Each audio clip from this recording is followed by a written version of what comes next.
Porque aqui nós estamos falando de homens que estudaram a Bíblia. Homens que eram eruditos da fé. E esse homem chamava Atanásio. Atanásio foi combatente direto desse cara chamado Ário. Durante muito tempo houve esses conflitos. Então, um dizia uma coisa, outro dizia outra. E lembrando que dentro do Império Romano, todos viviam em uma única sociedade. Então todos partilhavam de um único pensamento. Até que essa discussão chegou até o Imperador Romano. Chegou ali até Constantino. E aí, cara, a gente tem uma coisa que aconteceu unicamente em uma primeira vez na história que aconteceu isso, foi nesse século. Que toda a igreja, todos os cristãos se reuniram em um único lugar para debater sobre isso. E aqui, eu quero trazer para vocês um ponto muito importante. Dando um spoiler para vocês, mas vai trazendo esse ponto importante.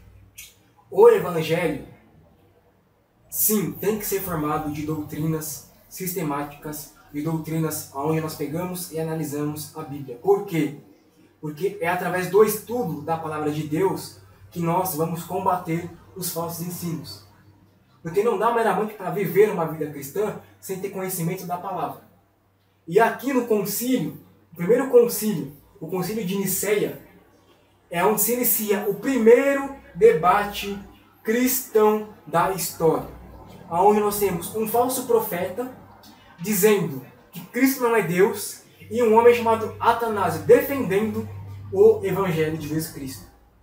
E aí isso chega até o imperador. E cara, houve longos e longos dias de debate, de Atanásio refutando e trazendo evidências de que Cristo era Deus. E uma das principais evidências que ele trouxe, cara, foi quando ele reuniu, né, a questão da doutrina de Cristo, principalmente usando o livro de Hebreus. Que o livro de Hebreus, ele trata da doutrina de Cristo. Cristo como sumo sacerdote, Cristo como Deus. Fala de hierarquia, né? A hierarquia. Então, ele conseguiu desmoronar esse tipo de pensamento herético de Ário, né? E aí, cara, a gente teve essa época da igreja que teve o primeiro concílio de Niceia, onde houve um debate público sobre as questões doutrinárias do Evangelho.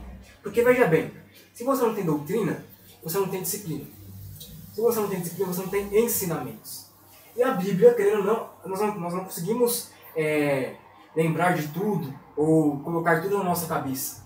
Então, a gente precisa estudar assim, separadamente cada tópico, cada tema. E aqui, o que estava sendo colocado em jogo era a divindade de Cristo. E aí, eles pegaram para debater e refutar esse cara. Então, o que aconteceu aqui nessa época? O imperador Constantino, o que ele fez? Ele falou assim, olha, vocês arianos estão pervertendo a palavra de Deus.